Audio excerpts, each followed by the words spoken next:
قرآن مجید فرقان حکیم کے اندر big bang theory 1400 سال پہلے مینشن کرنے والا اللہ تعالیٰ کی ذات کے پاس سے نالج تھا، علم تھا، اور آج سائنس کیا کر رہی ہے، آج جتنے بھی ہمارے پاس سائنٹسٹ ہیں وہ گو تھرو کرتے ہیں اس نالج کو، ہمارے ڈیٹا ایکسٹریکٹ کیا جاتا ہے ہمارے قرآن مجید سے، ٹھیک ہے، اور اس کو ریفائن کیا جاتا ہے. اگر ہم بات کریں البرٹ آئنسٹائن کی، جو کہ اس ٹائم بہت یعنی کہ اچھے سائنٹسٹ مانے جاتے ہیں سوسائٹی کے اندر، اور ان کا آئی کیو بھی دیکھا جائے تو نارمل جینیس سے بہت زیادہ ہے، آلموسٹ اپروکسیمیٹلی 170 ٹو 190 آئی کیو ان کا کنسیڈر ہوا تھا، ٹھیک ہے. لیکن پھر بھی ان کا بھی نل ہائپوتھیسس بعد میں آلٹرنیٹیو ہائپوتھیسس میں کنورٹ ہوا تھا. جو وہ اسٹیٹک یونیورس کی تھیوری لے کے آئے تھے وہ بھی بعد میں چینج ہو گئی تھی، ٹھیک ہے. تو ہمیں یہاں سے معلوم ہوتا ہے کہ جتنا ڈیٹا، جتنا نالج قرآن مجید میں مینشن ہوا ہے یا اللہ تعالیٰ نے ہمیں پرووائڈ کیا ہے، وہ سارا کا سارا اوتھینٹک ہے، ٹھیک ہے. تو ہمیں اپنے بچوں کو تھوڑا سا اسلام کے پوائنٹ آف ویو سے بھی بتانا پڑے گا کہ جتنی بھی چیزیں آپ لوگ سائنس میں پڑھ رہے ہیں، جتنے بھی لاز ہیں، جتنی بھی تھیوریز ہیں، وہ ساری کی ساری اللہ تعالیٰ نے قرآن مجید میں فرقان حاکمید میں وہ چیز مینشن کی ہوئی ہے. بہت اہم بات کی آپ نے. اور آج کا جو نوجوان ہے وہ قرآنی تعلیمات سے مکمل طور پہ خود کو آراستہ نہیں کرتا اور دنیاوی تعلیم کے اندر زیادہ فوکس کرتا دکھائی دیتا ہے، اور پھر دنیاوی تعلیم کے اندر جو سائنسی نکات کو وہ ازبر کرتا ہے یا اس کے سامنے آتے ہیں، انہی کو وہ ریئلٹی سمجھتا ہے. اور اب ہم یہ بھی دیکھتے ہیں کہ جو چیز سائنٹیفکلی پروف نہیں ہے ہم اس کو ماننے سے انکار کرتے ہیں، یا بہت سے لوگ تذبذب میں ہوتے ہیں اس چیز کو ماننے کے حوالے سے. اس کی وجوہات کیا ہیں؟ دیکھیں، سائنس بیسیکلی جسٹ ایک آبزرویشنز ہیں، ٹھیک ہے، لیکن ہمارا پرسیپشن یہ ہے کہ جو چیز سائنٹیفک بیس نہیں ہے ہم اس چیز کو ماننے سے ڈینائی کر دیتے ہیں، ٹھیک ہے. لیکن ہمیں تھوڑا سا اپنے مائنڈ کو یوز کرنا پڑے گا. یہاں پہ ہمیں سائنس کے ساتھ تھوڑا سا مطالعہ کرنا پڑے گا اپنے قرآن مجید کا، ٹھیک ہے.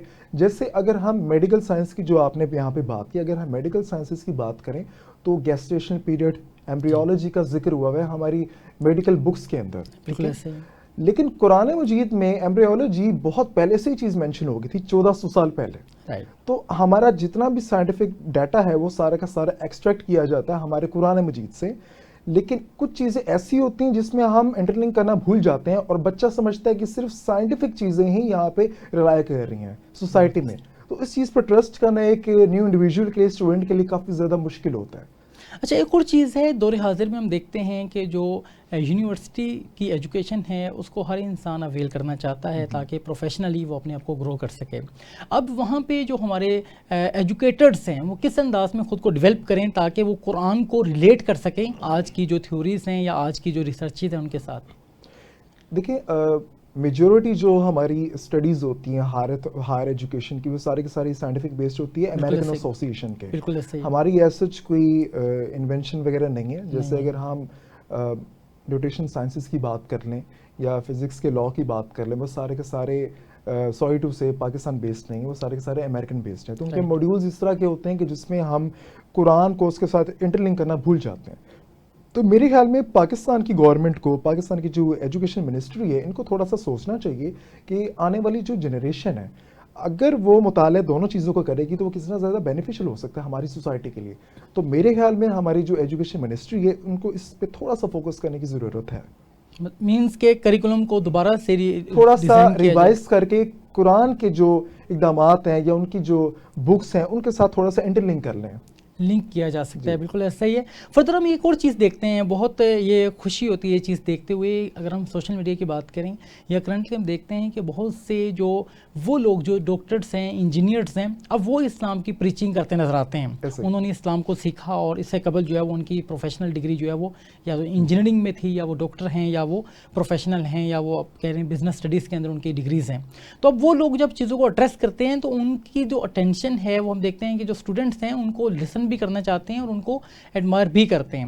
لیکن جو اس سے قبل علماء کرام کی بہت بڑی تعداد ہے ہمارے معاشرے کے اندر، بہت زیادہ مدارس سے جو فارغ التحصیل لوگ ہیں وہ نماز یا تمام تر چیزوں کو پڑھا رہے ہوتے ہیں، لیکن جو نوجوان ہیں ان سے اس انداز میں اٹیچ نہیں ہو پاتے ہیں. دیکھیں، وہی بات آ جاتی ہے یہاں پہ تھوڑا سا نا ایجوکیشن پرائرٹی کی بات آ جاتی ہے. اگر میں ڈاکٹر ہوں تو میں آبویسلی پریفر کروں گا کسی ڈاکٹر اسکالر کو، ٹھیک ہے. یہ ہر ایک کی پرسیپشن پہ ڈپینڈ کر رہا ہوتا ہے. لیکن یہاں پہ اگر ہم بات کریں ایسے اسکالرس کی جو ڈاکٹرز بھی ہیں، جو پروفیشنلز بھی ہیں اور جو قرآن کو بھی فالو کر رہے ہیں، ان کی بات زیادہ اوتھینٹک اس لیے ہوتی ہے کیونکہ وہ دونوں چیزوں کو انٹرلنک کر کے سمجھا رہے ہوتے ہیں. ٹھیک ہے, ہمارے جو کانسیپٹس ہیں, جو ہمارے ایشوز ہیں, ہمارے جتنے بھی پرابلمز ہیں وہ ریزالو ہو جاتے ہیں ان چیز کو سن کے, ان کو تھوڑا سا پرسیپشن بنا کے. تو میرے خیال میں ان کا ڈیلیور میتھڈ تھوڑا سا آفیشیل ہے, تھوڑا سا پرفیکشن ہے اس چیز میں. اور یہ یقیناً بہت مینڈیٹری ہے آج کے دور میں, تاکہ نوجوانوں کے ساتھ آپ انگیج رہیں اور ان کی تربیت کے اندر آپ جو ہے اپنا وقت کنزیوم کر سکیں اور ان کی تمام جو معاملات ہیں ان کو ایڈریس کیا جا سکے. فردر ایک اور چیز ہے, ہم دیکھتے ہیں کہ ہمارے معاشرے میں سوشل میڈیا کا بہت زیادہ یوز ہے. وہاں پہ تمام ہی لوگ کنٹینٹ کریٹرز جو ہیں وہ ہر طرح کا کنٹینٹ وہاں پہ اپلوڈ کرتے ہیں. تو اب یہ بھی ایک ایشو ہے بہت سے لوگوں کے ساتھ کہ کس کو سنا جائے, کون اتھینٹک ہے کون نہیں ہے. دیکھیں اللہ تعالیٰ نے کہ آپ کو ایک شعور دیا ہے, ایک مائنڈ سیٹ دیا ہے اچھے برے میں ڈفرینشیٹ کرنے کے لیے. کوئی بندہ آپ کو ایک نیگیٹو چیز بتانے کی کوشش کر رہا ہے تو وہاں پہ تھوڑا سا آپ کو انالیسس کرنا پڑے گا کہ یہ چیز میرے لیے بینیفیشیل ہے یا نہیں ہے. تو اس کے انالیسس کرنے کے لیے آپ کا ایک اوتھینٹک آئی کیو ہونا چاہیے, آپ کے پاس ایک نالج ہونا چاہیے, آپ کا کچھ ایکسپیرینس ہونا چاہیے, آپ کی جو پریویس اسکولنگ ہے وہ کس بیس پہ بھی, یہ چیز بڑی امپورٹنٹ ہے یہاں پہ. جیسے کہ یہاں پہ اکثر جتنے بھی انڈین کمیونٹی والے ہیں جو نان مسلمز ہیں, ان کا کوشچن ہوتا ہے کہ آپ مسلمز جو ہیں وہ قربانی کر رہے ہوتے ہیں اور یہ اگینسٹ ہے سوسائٹی کے.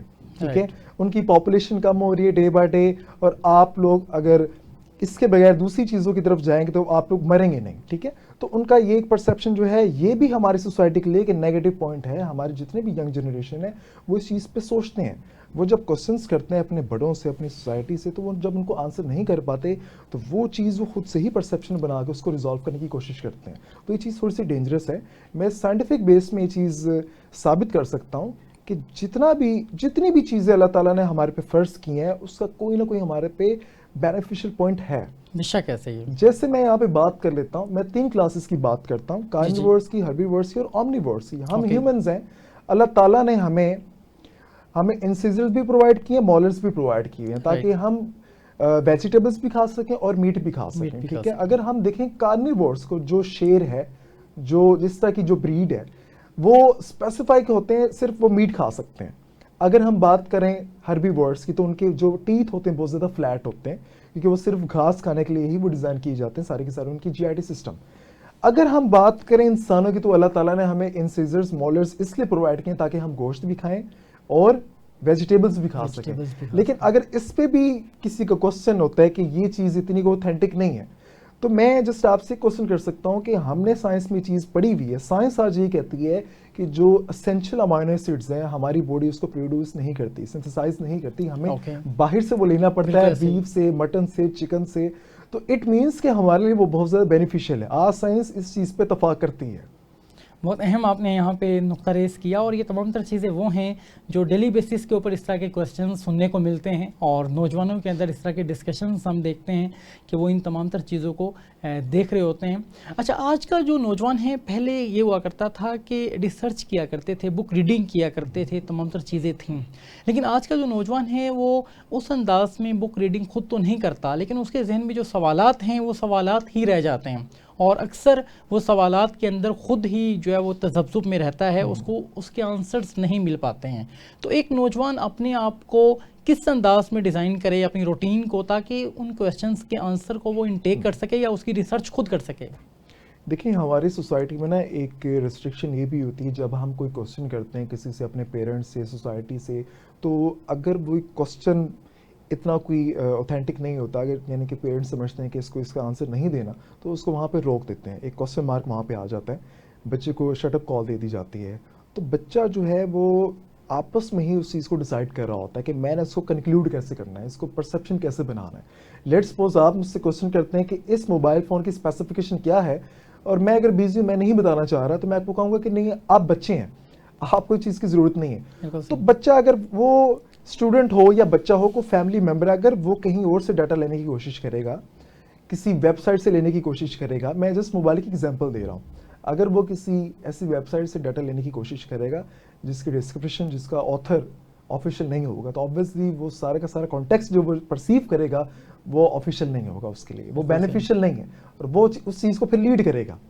تو یہاں پہ جو بھی بکس کی آپ بات کر رہے ہیں, ڈپینڈ کرتا ہے کہ ٹاپک کون سا ہے, اس کا آتھر کون سا ہے, ایڈیشن کون سا ہے, وہ چیز آفیشیل ہے یا نہیں ہے آپ کے لیے. ٹھیک ہے, اگر آپ کسی اسلامک پوائنٹ آف ویو سے کسی چیز کو اسٹڈی کرنا چاہ رہے ہیں، لیکن اگر آپ کسی نان مسلم آتھر کی چیز کو پڑھنے لگ جائیں گے اس چیز کو، تو آبویسلی آپ کو کنسیپٹس کلیئر نہیں ہوں گے بلکہ اور زیادہ خراب ہوں گے۔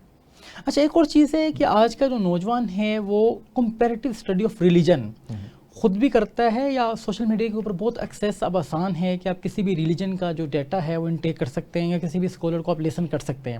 تو وہاں پہ جو اعتراضات کیے جا رہے ہوتے ہیں ان جو دوسرے ریلیجیس اسکالرس ہیں دوسرے مذاہب کے، ان کے کوشچنز ہوتے ہیں اسلام کے حوالے سے، تو ان کو وہ اپنے ہی انداز میں ایڈریس کر رہے ہوتے ہیں، کہیں نہ کہیں پہ وہ اثر قبول کر رہا ہوتا ہے ان لوگوں کا، اور ہم دیکھتے ہیں کہ اس طرح کی چیزیں بہت ڈینجرس ہے ایک مسلمان کے لیے۔ ان چیزوں سے کیسے بچا جائے؟ دیکھیں، جو ریلیجیس کنفلکٹ ہے، اگر ہم سپیریئر لیول پہ دیکھیں، جتنے بھی ریلیجنس کے اسکالرز ہیں ان کا آپس میں ڈبیٹنگ کمپٹیشنز وغیرہ وہ کنفلکٹ چل رہا ہوتا ہے۔ بالکل لیکن یہاں پہ اگر آپ کسی اسکالر کو چیلنج کر دیں یا اپنے نالج کے حساب سے اس کے ساتھ وہاں پہ ڈبیٹنگ کرنے بیٹھ جائیں، اگر آپ وہاں پہ آپ کوسچنز وغیرہ کے آنسر نہ دے پائیں، تو الٹیمیٹلی آپ کہیں نہ کہیں اس کی طرف اٹریکٹ ہوتے ہیں۔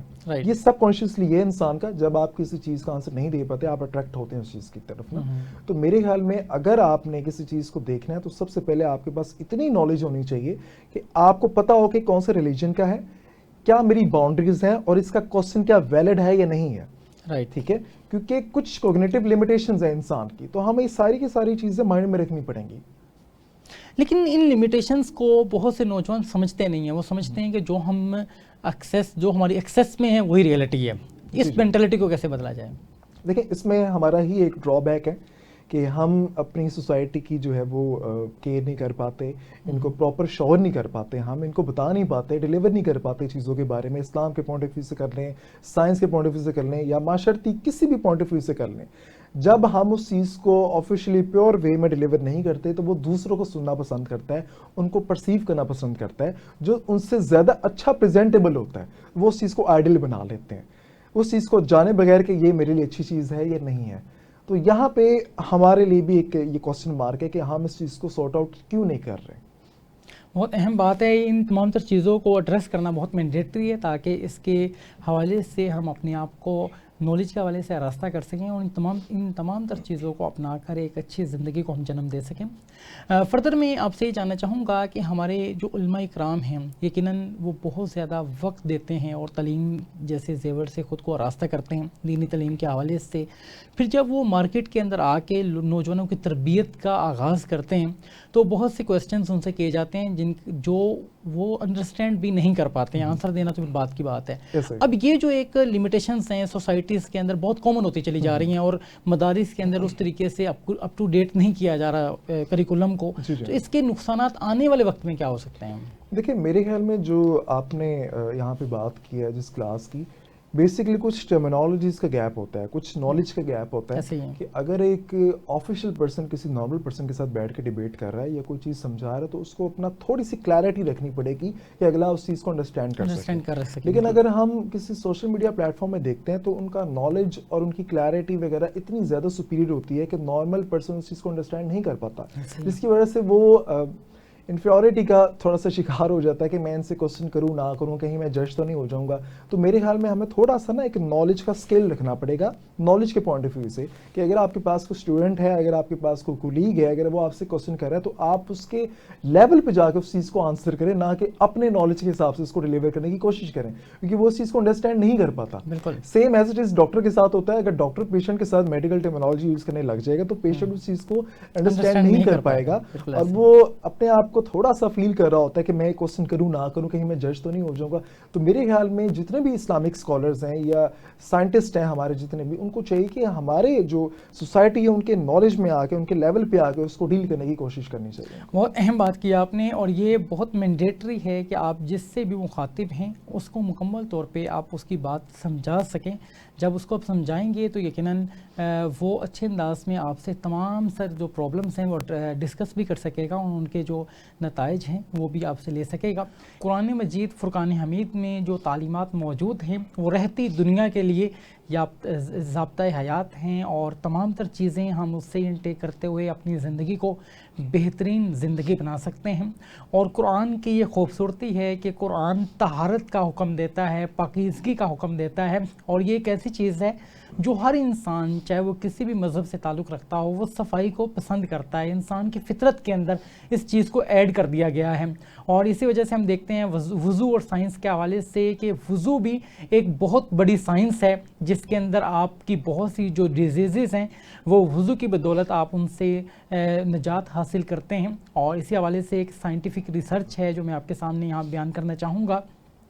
ایک جرمن ڈاکٹر کا یہ کہنا ہے کہ وہ ماہر نفسیات بھی تھے، اور ان کا یہ کہنا تھا کہ میرے پاس کچھ پیشنٹس آتے ہیں جو پاگل ہیں، اور ان کو میں ڈیوائیڈ کرتا ہوں 2 پارٹس کے اندر، 50% ایک کیبن میں ہیں اور 50 ہی دوسرے میں، اور ان میں سے جو فرسٹ والے 50 ہیں ان کو ڈیلی بیسس کے اوپر میں وضو کرواتا ہوں 5 ٹائمز، وضو جیسی ایکٹیویٹیز کرواتا ہوں، مینس کہ جس انداز میں وضو کے اندر ہم دیکھتے ہیں کہ 4 فرائض ہیں جو قرآن مجید فرقان حمید میں واضح طور پہ بیان کیے گئے، تو فیس واش کرنا ہے، اور اس کے بعد ہینڈ واش کرنا ہے، آپ اپنے فیٹ واش کرتے ہیں اور سر کا مسح کرتے ہیں۔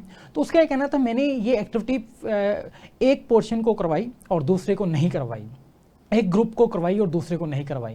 اب جس گروپ کو میں نے کروائی ود ان 1 ویک میں نے دیکھا کہ وہ بہت زیادہ بہتر ہونا سٹارٹ ہو چکے تھے ایز کمپیئر ٹو وہ جو دوسرا گروپ ہے جن کو یہ ایکٹیویٹیز نہیں کروائی جا رہی تھیں۔ تو یہ ایک مائنر سی ریسرچ ہے جس کے اندر ہم نے وہ جرمن ڈاکٹر کا یہ کہنا ہے کہ میں یہ سمجھتا ہوں کہ جو بندہ دن میں 5 مرتبہ اپنے آپ کو پاکیزہ کرنے کے حوالے سے کوشش کرتا ہے باڈی کے کچھ پارٹس کو، تو وہ مینٹلی طور پہ بھی سیٹسفائڈ رہتا ہے اور بہت سی نفسیاتی بیماریوں سے وہ بچ جاتا ہے۔ یہ صرف ایک سائنٹیفک ریسرچ ہے، اس انداز میں بہت سی ریسرچز ہیں جو وضو کے حوالے سے ہیں، غسل کے حوالے سے ہیں، قرآن مجید میں جس انداز میں نماز ادا کرنے کا حکم ہے، نماز کی بہت سی سائنٹیفک ریسرچز موجود ہیں کہ میڈیکلی کس انداز میں آپ کو وہ فٹ رکھنے میں جو ہے وہ ہیلپ آؤٹ کر رہی ہوتی ہے۔ اسی انداز میں قرآن مجید فرقان حمید میں اور احادیث میں کھانا کھانے کے جو آداب بیان کیے گئے ہیں وہ بھی بہت زبردست چیزیں ہیں سائنٹیفکلی۔ تو ان تمام تر چیزوں کو سیکھنا یقیناً وقت کی ضرورت بن چکا ہے، اور میں یہ سمجھتا ہوں کہ جیسے ہمارے معاشرے کے اندر ڈیولپمنٹ ہوتی چلی جا رہی ہیں، جو علماء کرام ہیں ان تمام تر چیزوں کو لازمی طور پہ سیکھیں تاکہ عوام کی جو تربیت ہے ان کے ذہنوں کے مطابق کی جا سکے، کیونکہ آج کا جو نوجوان ہے وہ سائنٹیفکلی اپنے آپ کو بہت زیادہ امپروو کر چکا ہے، بہت سی چیزیں وہ سیکھ رہا ہوتا ہے، بہت سی چیزیں اس کی نظروں سے گزر رہی ہوتی ہیں، جب ان کو ریلیٹ کیا جائے گا اسلام کے ساتھ تو وہ اچھے انداز میں تمام تر چیزوں کو انڈرسٹینڈ کر سکتا ہے۔ اسی انداز میں گفتگو کا سلسلہ جاری ہے، ہمارے درمیان موجود ہیں ڈاکٹر محمد طیب صدیقی۔ بڑے زبردست انداز میں آپ نے آغاز میں بات کی کہ اللہ تبارک و تعالیٰ نے قرآن مجید فرقان حمید میں جو تمام تر چیزیں بیان فرمائیں آج سے 1400 سال پہلے، سائنس اب جا کے ان چیزوں کو ایڈریس کر رہی ہے، اور اس کے باوجود بھی ہم سائنس کو پتہ نہیں کیوں زیادہ اہمیت دیتے ہیں، ترجیح دیتے ہیں۔ وجہ صرف یہ ہے کہ قرآن کو ہم اس انداز میں لرن نہیں کرتے ہیں جس انداز میں اس کو کرنے کا حق ہے۔ آئیے باقاعدہ طور پہ آگین بڑھتے ہیں، اور اب میں آپ سے جاننا چاہوں گا، ہمارے بہت سے لوگوں کے ذہنوں میں ایک سوال ہے کہ سائنس یہ کہتی ہے کہ آپ کا جو دماغ ہے وہی سوچتا ہے، اور آپ کا جو دل ہے وہ تو پمپنگ کرتا ہے بلڈ کی، اور اس طرح کی تمام تر چیزیں ہیں، لیکن قرآن میں دلوں کے حوالے سے بہت زیادہ ذکر ہے، اور قرآن میں کیا ہم بزرگان دین کی اگر بکس کو ریڈ کریں اس میں بھی انہوں نے دل کا بہت زیادہ تذکرہ کیا جاتا ہے، اور دل کی صفائی کا ذکر کیا جاتا ہے، اور دل ہی کے حوالے سے کہا جاتا ہے کہ دل جو ہے وہ اگر آپ کا صاف ہے تو آپ اچھے انسان ہیں، اگر آپ کا دل صاف نہیں ہے تو اس کو صاف کیا جائے۔ اس طرح کے بہت سے مراقبہ اور بہت سی ایسی چیزیں ہیں جو ہمارے بزرگان دین بھی کرتے رہے۔ اگر اس چیز کو آپ سائنٹیفکلی جو ہے وہ پروف کر سکیں یا بیان کر سکیں اس چیز میں ریئلٹی ہے کیا؟ جی بڑا آپ کا اہم کوسچن ہے یہاں پہ۔ دیکھیں قرآن مجید میں 2 ورڈ بہت زیادہ یوز ہوئے ہیں، ایک ہے آپ کا عقل اور ایک ہے دل، یعنی کہ دماغ کا کم یوز ہوا ہے، وہاں پہ عقل ورڈ بہت زیادہ یوز ہوا ہے۔ دل کی جو صفائی کی آپ نے بات کی بالکل اس کا تذکرہ ہوا ہے اس میں۔ تو جیسے سائنٹسٹ میں اگر ہم اسٹڈی کرتے ہیں برین کوآرڈینیشن کو تو ہمیں پتہ چلتا ہے کہ برین کا کام ہے چیز کو سینس کرنا اور چیز کو میسج کنوے کرنا، لیکن جو ہارٹ ہے ہمارا، جو دل ہے، وہ بھی اس میں کوآرڈینیشن پرووائڈ کرتا ہے۔ جیسے ہارٹ کا کام صرف بلڈ کو پمپ کرنا نہیں ہے، اگر ہم تھوڑا سا اس کی فزیولوجی کو ریڈ آؤٹ کریں تو ہمیں پتہ چلتا ہے کہ ہارٹ کے اوپر 40,000 پلس نرو اینڈنگز ہیں، جس میں کچھ اسپیشلائزڈ ہمارے پاس بیرو ریسیپٹرز ہیں جو کہ نروس کوآرڈینیشن میں ایک امپورٹنٹ رول ادا کرتے ہیں، ٹھیک ہے۔ فردر اس کے بعد جو بھی ہارٹ کے میسیجز ہے جتنے بھی وہ کنوے کرے گا اس کے تھرو یہ نروس آٹونامک نروس سسٹم کے اکارڈنگلی چیزوں کو مینیج کرے گا. جو ہمارے پاس ویزو ڈائلیشن ہے, ویزو کنسٹرکشن ہے, تو ہارٹ کے اوپر یہ چیز ڈپینڈنٹ ہے کہ لیٹس سپوز اگر میں آپ کے ساتھ کمفرٹیبل نہیں ہوں, میں نے برین کو میسج یہاں پہ دے دیا کہ آپ یہاں پہ میرا انٹرویو لینے کے لیے آئے ہیں اور میں آپ کے ساتھ کنوینئنٹ ہوں, لیکن میرا دل اس چیز کو نہیں مانتا, تو میرا سمپیتھیٹک نروس سسٹم یہاں پہ ایکٹیویٹ ہو جائے گا, میری باڈی شیور ہو سکتی ہے, میری باڈی اس چیز کو ایکسیپٹ نہیں کری, لیکن میں نے میسج دے دیا برین کو, برین کہہ رہا ہے کہ آپ کو بیٹھنا پڑے گا. ہارٹ کا برین کا ایک آپس میں ایک ڈائریکٹ نروس کوآرڈینیشن کنٹرول ہے یہاں پہ, جیسے میں نے آپ کو پتا ہے اس کو ہم کہتے ہیں انٹرنسک نروس سسٹم. تو ہارٹ جو ہے صرف اس کا کام بلڈ کو پمپ کرنا نہیں ہے, یہ چیزوں کو سینس بھی کر رہا ہوتا ہے. تو یہ سوسائٹی کے حساب سے ایک ہمیں فزیولوجی کو اگر ہم ریڈ آؤٹ کریں تو ہمیں پتہ چلتا ہے ہارٹ جو ہے صرف سسٹمک سرکولیشن میں اپنا امپورٹنٹ رول ادا نہیں کرتا, بلکہ برین کے ساتھ ایک نروس کوآرڈینیشن میں بھی اپنا امپورٹنٹ رول ادا کرتا ہے. بہت اہم بات کی آپ نے. قرآن مجید فرقان حمید میں ایک اور چیز ہے, ہم دیکھتے ہیں کہ قرآن مجید بار بار مخاطب کرتا ہے انسان کو اور فرماتا ہے کہ اس میں نشانیاں ہیں عقل والوں کے لیے. جی جی. آج کے دور میں ہر انسان خود کو بہت زیادہ عقل مند سمجھتا ہے, لیکن ہم قرآن مجید فرقان حمید کی جو نشانیاں ہیں یا اس کائنات کی جو نشانیاں ہیں ان کو ہم مکمل طور پہ جو ہے وہ نہیں دیکھ پاتے ہیں, یا اس سے ہم استفادہ حاصل کر کے اللہ تبارک و تعالیٰ کے ساتھ اپنی محبت کو انکریز نہیں کر پاتے ہیں. بیسیکلی یہ جو سورت انبیاء ہے اس میں چیز کا تذکرہ ہوا ہے, ایکسپینشن آف یونیورس کا, کیسے دن رات کیسے چینج ہو رہا ہے, سورج چاند وغیرہ, اسپیس, یونیورس کا ذکر ہوا ہے یہاں پہ. تو بیسیکلی اللہ تعالیٰ نے یہ اپنی مسلمان کمیونٹی کو, اپنے بندوں کو ایک میسج دیا ہوا ہے کہ یہ جو چیز ساری کی ساری سسٹمک یہاں پہ چینجز آ رہی ہیں, اس کے پیچھے کوئی نہ کوئی خالق ہے. ٹھیک ہے, کیونکہ کوئی بھی چیز اپنی مرضی سے چینج نہیں ہو سکتی. ٹھیک ہے, یہ موبائل فون یہاں پہ پڑا ہے, جب تک میں اس کو ہلاؤں گا نہیں, ہلے گا نہیں. تو اتنی بڑی کائنات یونیورس جو ہے, اگر ہم اپنی ارتھ کی گریوٹی کو دیکھیں, سولر سسٹم کی گریوٹی کو دیکھیں, یہاں پہ اسپیس کی اومنیورس کو اسٹڈی کریں یہاں پہ, تو ہمیں پتہ چلتا ہے ایک ایک چیز کے لیے پیچھے اس کی پراپر جاب ڈسکرپشن اللہ نے ڈیزائن کی ہوئی ہے. ٹھیک ہے, تو ہمیں یہاں سے معلوم ہوتا ہے کہ اللہ تعالیٰ نے عقل والوں کے لیے یہاں پہ نشانیاں رکھی ہیں, جس کو ہم دیکھ کے ہمیں پتہ چلے کہ اللہ تعالیٰ کتنا بڑا خالق ہے, کتنا بڑا مالک ہے. ٹھیک ہے, بالکل ایسا ہی ہے. لیکن بہت سے ہم دیکھتے ہیں کہ لوگ ہیں, یا ریسرچرز کی اگر ہم بات کریں, یا اگر ہم دور حاضر میں دیکھیں, بہت بڑے بڑے رائٹرز ہیں جنہوں نے بہت زیادہ تھیوریز بھی پیش کی اور بہت سی بکس بھی لکھیں. اس کے باوجود بھی وہ اس انداز میں چیزوں کو انالائز نہیں کر پاتے ہیں, یا چیزوں کو ویو کرنے کے بعد بھی خالق حقیقی کو نہیں جان پاتے ہیں. وجوہات کیا ہو سکتی ہیں؟ دیکھیں, خالق حقیقی تک تو آپ کو پتہ ہے کوئی بھی نہیں جا سکتا. وہ اللہ تعالیٰ کی ذات جو ہے وہ بہت بڑی وسیع ہے. جتنے بھی سائنٹسٹ آج تک آئے ہیں انہوں نے اپنی کچھ آبزرویشنز وغیرہ کے اکارڈنگ کچھ ہائپوتھسز پریزنٹ کی ہیں. جتنی بھی تھیوریز پرپوزڈ کی ہیں وہ نل ہائپوتھسز ان کا کنورٹ ہوتا تھا آلٹرنیٹیو ہائپوتھسز میں. لیکن آج دن تک قرآن مجید کی کوئی بھی اسٹیٹمنٹ کا کوئی آلٹرنیٹیو ہائپوتھسز کوئی سائنٹسٹ نہیں نکال سکا. ٹھیک ہے, تو جتنے بھی سائنٹسٹ کائنات میں آئے ہیں وہ اللہ تعالیٰ کی تمام کائنات کو فائنڈ آؤٹ نہیں کر سکے. ٹھیک ہے, لیکن جتنے اللہ تعالیٰ کے یہ موضوعات ہیں سارے کے سارے, جتنے بھی میکانزمز ہیں, اس کو دیکھ کے ہمیں ایک لیسن ملتا ہے کہ ہمارا جو خالق ہے, اللہ تعالیٰ جو ہمارے مالک ہیں, وہ کتنے بڑی وسیع کائنات کو چلا رہے ہیں. بالکل ایسا ہی. ابتدائی اسلام کی اگر ہم بات کریں تو زیادہ جو سائنٹسٹ ہوا کرتے تھے وہ مسلمان ہوا کرتے تھے, اور ان کی جو ریسرچز ہیں آج تک جو ہے ان کی تعریف بھی کی جاتی ہے, اور ان کی ریسرچز کے اندر کسی بھی طرح کا کوئی فالٹ ہمیں نظر نہیں آیا بات میں. لیکن دور حاضر میں آج کا جو مسلمان ہے اس انداز میں ایز اے سائنٹسٹ بھی ہمیں نظر نہیں آتے مسلمان کمیونٹی کے اندر, بلکہ سارے وہ لوگ ہیں جو مسلمان نہیں ہیں زیادہ تر ہمارے معاشرے کے اندر. کیا وجوہات ہیں کہ آج کا جو نوجوان ہے یا آج کا جو ایجوکیٹڈ پرسن ہے جس نے اسلام کو بھی سیکھا اور پھر دنیاوی تعلیم کے تعلق سے تمام تر ریسرچز اور تمام تر لوگوں کو ریڈ کیا, اس کے باوجود بھی وہ خود سے کوئی نئی کریشن یا کوئی نئی جو ہے انوویشن نہیں لے کے آ پا رہا؟ جی ایسا ہی ہے. جو آپ نے سب سے پہلے سائنٹسٹ کی بات کی یہاں پہ, تو میں ذکر کرنا چاہوں گا ابن الہیثم کا, جو کہ ورلڈ کے فرسٹ ہمارے سائنٹسٹ تھے. اور انہوں نے جو بھی تھیوری پیش کی تھی اس کا کوئی آلٹرنیٹیو ہائپوتھسس کو دوسرا سائنٹسٹ نہیں نکال سکا تھا. اٹ مینس کہ ان کی تھیوری, ان کے جو پرنسپلس تھے وہ بہت زیادہ پیور تھے, ان میں بہت زیادہ کلیئرٹی تھی. اگر آپ ان کو کمپیئر کرتے ہیں آج کے سائنٹسٹ کے ساتھ, مسلم سائنٹسٹ کے ساتھ, تو یا آج کل کے دور میں اگر ہم ریلیجیس کنفلکٹ کو دیکھیں تو جس کی وجہ سے بہت زیادہ سیچوریشن ہے مارکیٹ کے اندر, تو اس سیچوریشن کی وجہ سے ہم چیزوں کو پیور نہیں کر پاتے. تو اگر آپ بات کریں پاسٹ کی تو وہاں پہ اتنا زیادہ کنفلکٹ نہیں تھا. جس کی وجہ سے سکسیزفل ریشو بہت زیادہ رہی ہے پاسٹ میں. لیکن آج کل کے دور میں سوری ٹو سے ہماری ایز سچ اتنی کوئی نالج ہمارا اتنا کوئی ہائی لیول کا نہیں ہے جس کی وجہ سے ہم کوئی نیو تھیوری پیش کر سکیں. اور آبویسلی جتنی چیزیں قرآن مجید نے بتائی گئی ہیں وہ ساری کی ساری اسٹیٹمنٹس ہمارے پاس اس ٹائم سائنٹیفک بیس میں ہمارے پاس ہیں, ہمارے پاس ڈیٹا ہے. تو مزید کوئی نیو چیز انوینٹ کرنا میرے خیال میں انسان کے لیے مشکل ہے.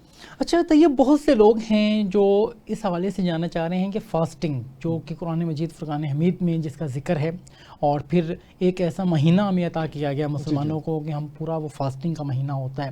اب اس مہینے کے بعد جو باقی 11 مہینے ہیں لوگ کہیں نہ کہیں سوچ رہے ہوتے ہیں کہ ہم دوبارہ سے فاسٹنگ کی طرف آ سکیں. ایک تو بتائیے گا سائنٹیفکلی اس میں کون سے بینیفٹس موجود ہیں, اور دوسرا ایز اے پروفیشنل آپ کیا سمجھتے ہیں, کیونکہ ان تمام تر چیزوں کو آپ بہت زبردست انداز میں ٹیچ بھی کرتے ہیں, کہ ایک انڈیویجول کو یا ایک پاکستانی کو کتنے ڈیز جو ہے وہ ان اے ویک یا ان اے منتھ لازمی طور پہ فاسٹنگ کرنی چاہیے؟ جی آپ نے فاسٹنگ کا یہاں پہ ذکر کیا, بہت امپورٹنٹ کوشچن ہے آج کا, اس پہ کافی ریسرچز ہو چکی ہیں. جی جی. اور اگر ہم فاسٹنگ کو دیکھیں تو اللہ تعالیٰ نے مسلمانوں پہ یہ فرض کی ہوئی ہے, اور ہم رمضان والے جو روزے ہیں وہ ہمارے پہ فرض کیے گئے اللہ تعالیٰ نے. دیکھیں اس فرض کرنے کے پیچھے کی ریزن کو سمجھتے ہیں یہاں پہ سائنس کے اکارڈنگلی. جو فاسٹنگ ہے اس کا ہمارے سسٹمک سرکولیشن میں ایک امپورٹنٹ رول ہے ہماری پیوریفیکیشن کا. ٹھیک ہے, جتنے بھی ہمارے ٹاکسنس ہیں ہمارے سیلز کے, ہمارے آرگنس کے, ہمارے ٹیشوز کے, ہمارے مالیکولر لیول کے, یہ سارے کے سارے ٹاکسنس ریلیز ہوتے ہیں, اور اس سارے کے سارے فاسٹنگ کے تھرو کیا ہوتے ہیں باڈی سے ختم ہو رہے ہوتے ہیں. ٹھیک ہے, فیگوسائٹوسس ہوتی ہے جس کے تھرو انگلمنٹ ہوتی ہیں سارے مالیکولس کی, جس کی وجہ سے ہمیں پتہ چلتا ہے کہ ہمیں ایک سال کے اندر 30 to 50 ڈیز کے جو ہیں ہمیں روزے رکھنے چاہیے. منیمم کی رینج اللہ تعالیٰ نے ہم پہ فرض کر دی ہے 30 ڈیز کی. کہ اللہ تعالیٰ نے جو بھی چیز ہم پہ فرض کی ہوئی ہے اس کا کوئی نہ کوئی سائنٹیفک ریزن ہے ہماری باڈی میں. تو جو بندہ فاسٹنگ نہیں کر رہا اور ڈیلی بیسس پہ کھانا کھا رہا ہے اور باڈی کو ریسٹ نہیں دے رہا, ہم اپنے گیسٹرو انٹسٹائنل ٹریکٹ سسٹم کو جب ریسٹ نہیں دیتے تو بہت زیادہ ایسیڈیٹی ہو جاتی ہے. ٹھیک ہے, ہمیں یہاں پہ جب ہم ان کو ریسٹنگ فیس میں لے کے جاتے ہیں تو پیوریفیکیشن کے ساتھ ساتھ جتنے بھی ٹاکسنس ہیں ریموو ہوتے ہیں, لیکن ہمارا جو جی آئی ٹی ٹریک سسٹم ہے جس میں ایسڈ بہت زیادہ ہوتا ہے وہ بھی تھوڑا نیوٹرلائز ہو رہا ہوتا ہے. تو باڈی میں ساری کی ساری چیزیں نارملائز ہوتی ہے فاسٹنگ میں. تو اسی لیے اللہ تعالیٰ نے جو رمضان کے ہمارے جو سارے کے سارے روزے ہیں اللہ تعالیٰ نے ہم پہ فرض کیے ہیں, اور یہ ہمارے لیے بہت زیادہ بینیفیشیل ہیں سائنس کے بھی پوائنٹ آف ویو سے. زبردست.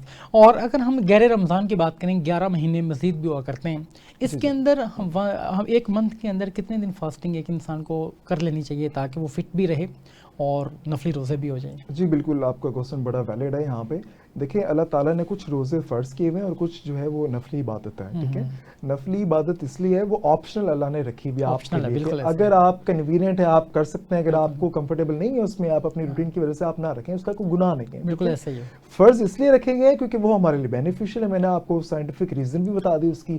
باقی اگر آپ نفلی عبادت کی بات کرتے ہیں تو میں نے آپ کو بتایا صرف روزے کا آپ کی سسٹمک سرکولیشن پہ کوئی رول نہیں ہوتا پازیٹیو, بلکہ آپ کی روحانیت پہ, اسپریچول چیزوں پہ بھی بڑا ایک امپیکٹ پڑ رہا ہوتا ہے. اور میرے خیال میں اگر انسان فرضی کے ساتھ ساتھ تھوڑا سا اپنی نفلی عبادت بھی کر لے تو اس کا اس کے اسپریچول چیزوں پہ بھی فرق پڑ رہا ہوتا ہے. رائٹ, بہت اہم آپ نے بات کی, اور یہ ایسی چیز ہے جو اللہ تبارک و تعالیٰ نے ہمیں عطا فرمائی ہے, اور قرآن مجید میں یقیناً یہ تمام تر چیزیں موجود ہیں کہ فاسٹنگ کا بھی حکم ہمیں دیا گیا, اور اسی انداز میں ہمیں اپنے آپ کو پیوریفائی رکھنے کا حکم دیا گیا کہ اللہ تبارک و تعالیٰ ان لوگوں کو زیادہ پسند فرماتے ہیں جو پاکیزگی کا خیال رکھتے ہیں. سائنٹیفکلی اس میں کیا چیزیں موجود ہیں؟ جی پیوریفیکیشن کا جو آپ نے بڑی یہاں پہ یوز کیا, اگر ہم وضو کی بات کریں, تو ہمیں پتہ چلتا ہے ہم جب 5 ٹائم فرضی نمازوں کا وضو کرتے ہیں تو ہمیں پتہ چلتا ہے جتنے بھی ڈیبلس ہیں, ڈسٹ مالیکیولز ہیں, جتنی بھی چیزیں ہیں ہم اس کو ریموو کر رہے ہوتے ہیں باڈی سے. اگر ہم یہ پریکٹس 5 ٹائمز دن میں کرتے ہیں تو ہم کسی چیز کی انفیکشس ایجنٹس وغیرہ کی کوئی کازیشن نہیں ہو سکتی. یہاں پہ ہم کسی بیماری کا شکار نہیں ہو سکتے. وہ لوگ جو 5 ٹائم کی نماز پڑھتے ہیں, وہ لوگ جو نماز نہیں پڑھتے, وضو نہیں کرتے, اگر ان دونوں کی ہیلتھ کو اگر آپ کمپیئر کر لیں تو میرے خیال میں بہت زیادہ ہائیجینک کنڈیشن وضو والے کی ہوگی. ٹھیک ہے, کیونکہ وہ 5 ٹائم وضو کے ساتھ کیا کر رہا ہے, اپنی باڈی کو کلین کر رہا ہے. اگر ہم نماز کی بات کریں, جو بندہ 5 ٹائم کی نماز پڑھ رہا ہے تو پراپر اس کی باڈی کی جوائنٹس کی ایکسرسائز ہو رہی ہے, پوری باڈی کی آپ کی ایکسرسائز ہوتی ہے. اور جو انسان نماز نہیں پڑھتا, اپنی ڈیلی ایکٹیویٹیز میں بزی ہے, اس کی اگر جوائنٹس کی اگر ہیلتھ کو اگر ہم کمپیئر کر لیں کسی مومن کے ساتھ جو 5 ٹائم کی نماز پڑھ رہا ہے, تو اس کے جوائنٹس کی نورشمنٹ، اسٹیبلٹی، فلیکسیبلٹی، ہیلتھ وغیرہ اس سے بہت زیادہ سپیریئر ہوگی۔ اچھا طیب، ایک اور چیز ہے، قرآن اخلاقی طور پہ ہمیں بہت زیادہ گائیڈ کر رہا ہوتا ہے کہ اخلاقیات آپ کی معاشرے میں کیسی ہونی چاہیے۔ اس حوالے سے قرآن ہر چیز کو بڑے زبردست انداز میں ایڈریس کرتا ہے، لیکن اگر ہم سائنس کی بات کریں تو سائنس میں اخلاقیات کا ایسا کوئی چیپٹر ہمیں نظر نہیں آتا ہے، بلکہ کہیں نہ کہیں ایتھیکلی وہ تمام تر چیزیں ایڈریس ہو رہی ہوتی ہیں، کوئی ایسے کچھ جو مینڈیٹری چیزیں موجود ہیں۔ تو ایک انسان کی اخلاقی طور پہ جب اس کی امپرومنٹ ہوتی ہے تو اس کی باڈی کے اوپر کیا اس کے اثرات مرتب ہوتے ہیں؟ دیکھیں، انسان جب اللہ تعالیٰ کے دیے گئے رولز اور ریگولیشنز کو فالو کرتا ہے، جتنی بھی چیزیں اللہ تعالیٰ نے قرآن مجید، فرقان حکیم میں ارشاد میں، جب انسان اس چیز کو فالو کرتا ہے تو اس کی روحانیت پہ اس چیز کا فرق پڑا ہوتا ہے۔ دین وہ اپنی سوسائٹی کے لیے، اپنے بچوں کے لیے، اپنی فیملی کے لیے، دوسروں کے لیے ایک آئیکونک بن جاتا ہے، جب وہ ساری کی ساری پریکٹس امپلیمنٹ کر رہا ہوتا ہے اپنے اوپر۔ تو دیکھنے والے کو پتہ چل رہا ہوتا ہے کہ یہ بندہ کتنا زیادہ صاف ہے، کتنا بندہ پاکیزہ ہے، کتنا مومن ہے، کتنا سچا ہے، کتنا اوتھینٹک ہے، کتنا اس کا دل صاف ہے۔ وہ چیزیں ریفلیکٹ کر رہی ہوتی، کہیں نہ کہیں آپ کی پریکٹس نظر آ رہی ہوتی ہے، آپ کی اخلاقیات سے پتہ چل رہا ہوتا ہے کہ آپ کی تعلیمات کتنی ہیں۔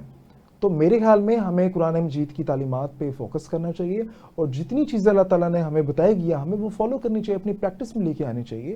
لوگوں کے ساتھ رویہ کیسے رکھنا ہے، حقوق العباد کیسے ہیں، لوگوں کے ساتھ رویہ، بچوں کے ساتھ کیسے پیش آنا ہے، بڑوں کے ساتھ کیسے پیش آنا ہے آپ نے، اور آپ کے اندر نرمی کتنی ہونی چاہیے، تلخی نہیں ہونی چاہیے، غصہ۔ اگر ہم غصے کو سائنس میں دیکھیں تو غصے جو انزائٹی ہے اپر لیول کی، جو غصہ ہے، اینگرنس، اس کے سسٹمک سرکولیشن پہ بہت بڑے بڑے ایڈورس افیکٹ ہیں۔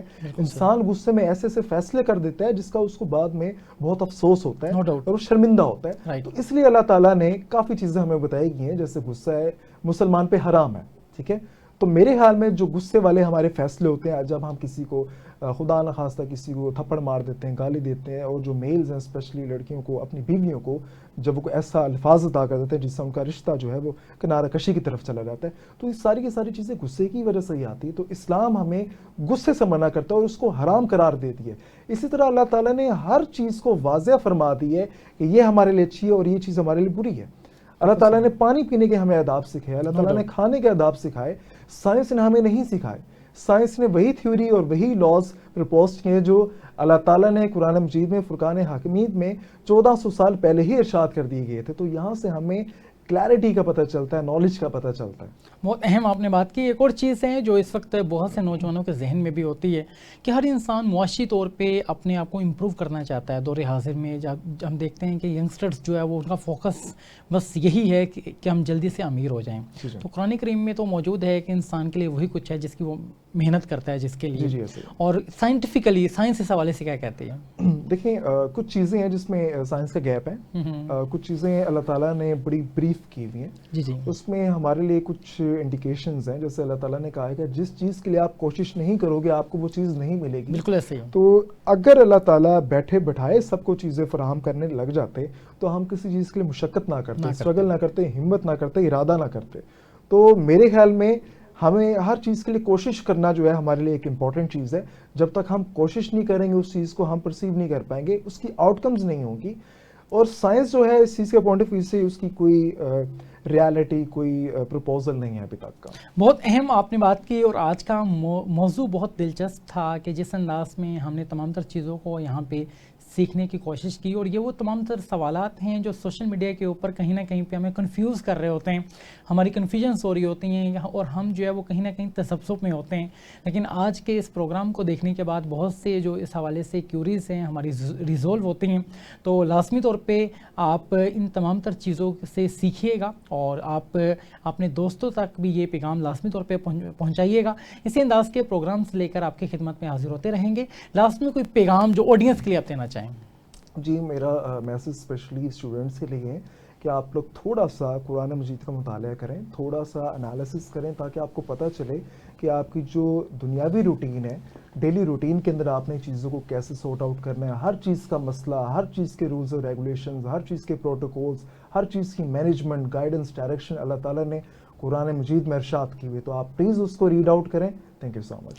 بہت اہم پیغام دیا آپ نے کہ قرآن مجید فرقان حمید کی تعلیمات سے خود کو آراستہ کیجیے، اور یقیناً قرآن مجید فرقان حمید کی تعلیمات سے جب ہم خود کو آراستہ کرتے ہیں تو ہم اپنی دنیاوی زندگی کو بھی بہترین بنا سکتے ہیں، اور اخروی زندگی کو بھی بہت بہترین بنا سکتے ہیں، اور یقیناً جنت ہمارا مقدر ہوگا اگر ہم ان تمام تر چیزوں کو اچھے انداز میں اپنا سکیں۔ اسی انداز کے پروگرامز لے کر آپ کی خدمت میں حاضر ہوتے رہیں گے۔ میں آپ کا انتہائی مشکور ہوں، آپ نے ہمیں قیمتی وقت دیا اور جی، بہت thank you so مدلل much. Thank you. اور جامع انداز میں آج کے موضوع کے حوالے سے گفتگو کی۔ ناظرین، اسی کے ساتھ اپنے میزبان کبیر حیات کو اجازت دیجیے، اس امید کے ساتھ کہ اگلے پروگرام میں ایک نئے مہمان کے ساتھ منفرد موضوع لیے آپ کی خدمت میں حاضر ہوں گے۔ جب تک کے لیے خدا حافظ۔